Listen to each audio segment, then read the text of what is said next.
The First Judge by Ginzberg. After the death of Joshua, the Israelites inquired to God whether they were to go up against the Canaanites in war. They were given the answer, "If ye are pure of heart, go forth unto the combat, but if your hearts are sullied with sin, then refrain." They inquired furthermore how to test the heart of the people. God ordered them to cast lots and set apart those designated by lot, for they would be the sinful among them. Again, when the people besought God to give it a guide and leader, an angel answered, "Cast lots in the tribe of Caleb." The lot designated Kenaz, and he was made prince over Israel. 1. His first act was to determine by lot who were the sinners in Israel, and what their inward thought. He declared before the people, "If I and my house be set apart by lot, deal with us as we deserve, burn us with fire." The people assenting, lots were cast, and 345 of the tribe of Judah were singled out, 560 of Reuben, 775 of Simon, 150 of Levi, 665 of Issachar, 545 of Zebulun, 380 of Gad, and 665 of Asher, 480 of Manasseh, 448 of Ephraim, and 267 of Benjamin.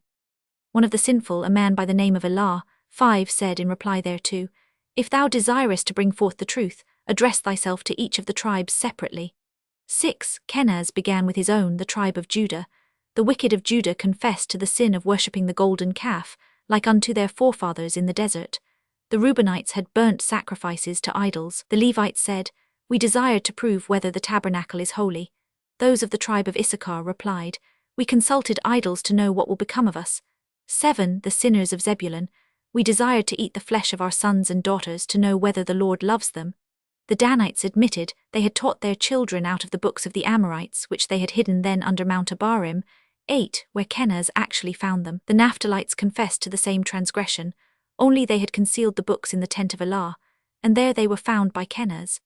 The Gadites acknowledged having led an immoral life, and the sinners of Asher that they had found, and had hidden under Mount Shechem.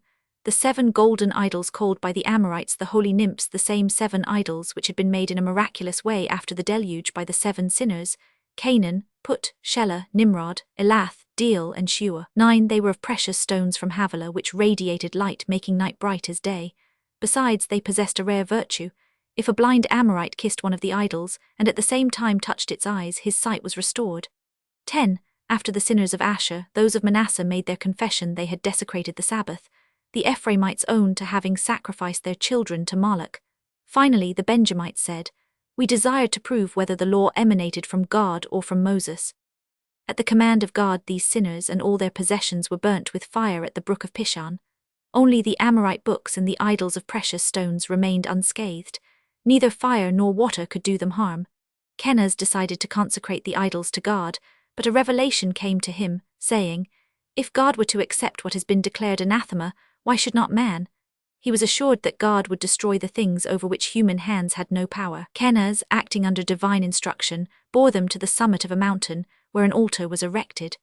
The books and the idols were placed upon it, and the people offered many sacrifices and celebrated the whole day as a festival.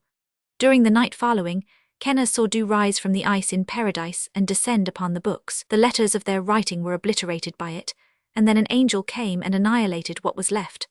11. During the same night an angel carried off the 7 gems, and threw them to the bottom of the sea. Meanwhile a second angel brought 12 other gems, engraving the names of the 12 sons of Jacob upon them, 1 name upon each. No 2 of these gems were alike. 12. The first to bear the name of Reuben was like sardius, the second for Simon like topaz, the third Levi like emerald, the 4th Judah like carbuncle, the 5th Issachar like sapphire, the 6th Zebulun like jasper, the 7th Dan like ligure, the 8th Naphtali like amethyst, the 9th Gad like agate, the 10th Asher like chrysolite, the 11th Joseph like beryl, and the 12th Benjamin like onyx. Now God commanded Kenaz to deposit 12 stones in the holy ark, and there they were to remain until such time as Solomon should build the temple, and attach them to the cherubim. 13. Furthermore, this divine communication was made to Kenaz. "And it shall come to pass, when the sin of the children of men shall have been completed by defiling my temple, the temple they themselves shall build, that I will take these stones, together with the tables of the law, and put them in the place whence they were removed of old, and there they shall remain until the end of all time, when I will visit the inhabitants of the earth.